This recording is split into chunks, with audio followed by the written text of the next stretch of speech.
Let's take a few minutes and talk about the research project spreadsheet that you will all be sent as part of the feedback on your group setup assignments.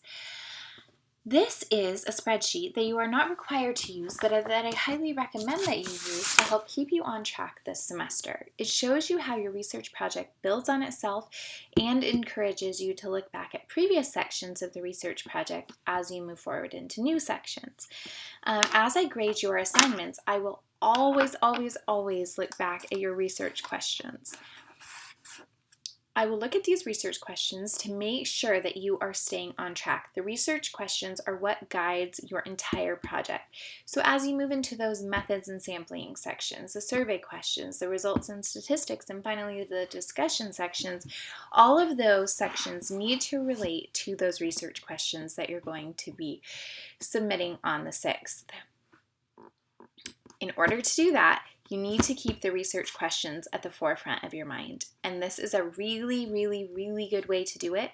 It's also a really good way for all group members to have all information. So let's get started. The example project that I'm showing you is based on a project that is significantly larger in scope than the one that you will be completing. Your project will be approximately 6 pages. You have a 6-page limit.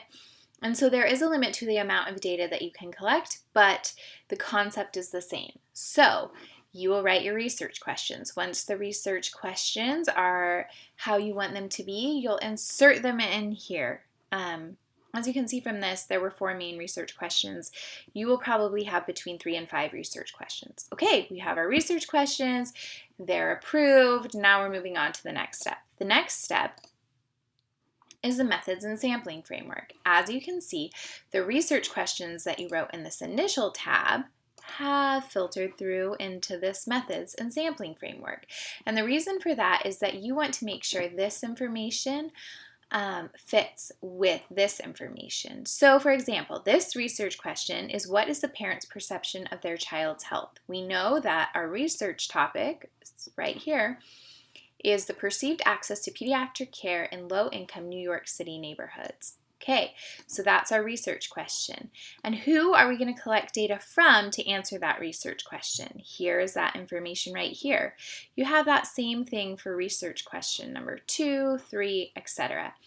And the reason that you do this is because sometimes it is very easy to go off track when you don't have those research questions here. But you can see this is flowing through as a process. So we know this is what we're trying to ultimately find out.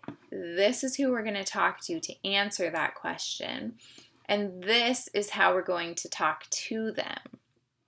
This just helps keep you flow through. So we know that in order to answer this question, we're going to talk to these people using a survey. So now let's move on to the survey questions. The survey questions is one of those sections that you really want to use the spreadsheet for, because it's really easy to write survey questions that are interesting and seem somewhat related to the topic, but in the end turn out not to be quite as related as you had hoped. So you have your research questions. This is who we're going to talk to. This is how we're going to collect our data. And then these are the individual survey questions we are going to use to answer this research question. It is very important that your survey questions relate to your research questions. And the reason for that is the survey is the only way you have of collecting data in this class to answer the research questions. So you need to make sure that survey stays on track so that the research questions are fully answered. So we see that we're going to do that for every single question. Research question number 2 follows the same format and so on. Then down here, you're going to scroll down and see that in some cases you do have a little bit of extra room on a survey and you are able to ask several nice to know questions versus need to know questions. And if you do have some of those outlying questions, you can put them right here in this box.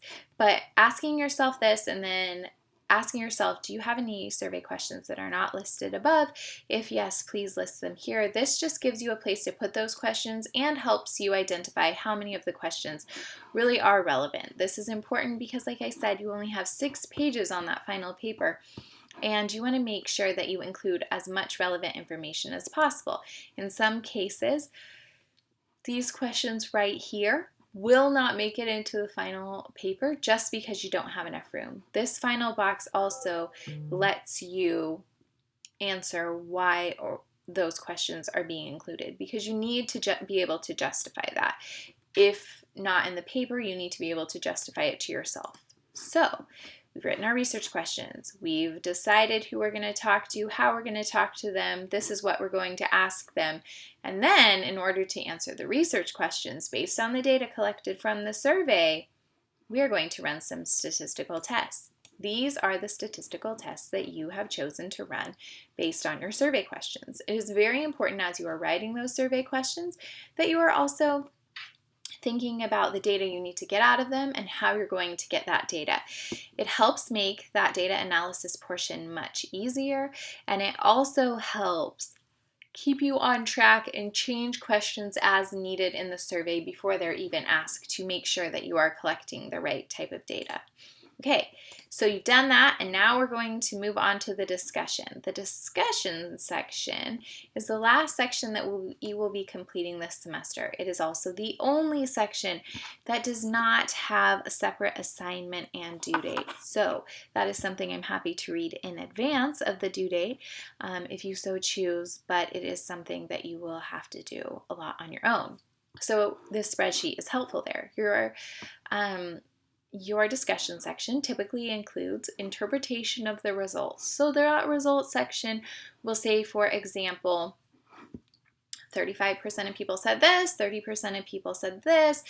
This is the breakdown, males versus female. Yes or no, we see a correlation between gender and this variable. But then the discussion section is where you get to interpret those results. So you've said this, but what does that mean? And how does that relate to previous research? And then you will include the relevant citations, because this discussion section will need to include citations. It is very difficult to go through and put those citations in after the fact. So using this spreadsheet will help make sure that you provide answers to all of your research questions and that you are tying it back to previous research. If you complete this survey or this spreadsheet as you go throughout the semester, when we get to the end of the semester, things will be much easier. It will be much easier to take those sections of your final paper, compile them, and come up with something really polished with somewhat minimal effort on your part to do that. You're not going to be tracking down things. You're not going to be looking at the feedback that you've received and find out, oh no, I really have been doing this wrong the entire time. I need to go back and rewrite.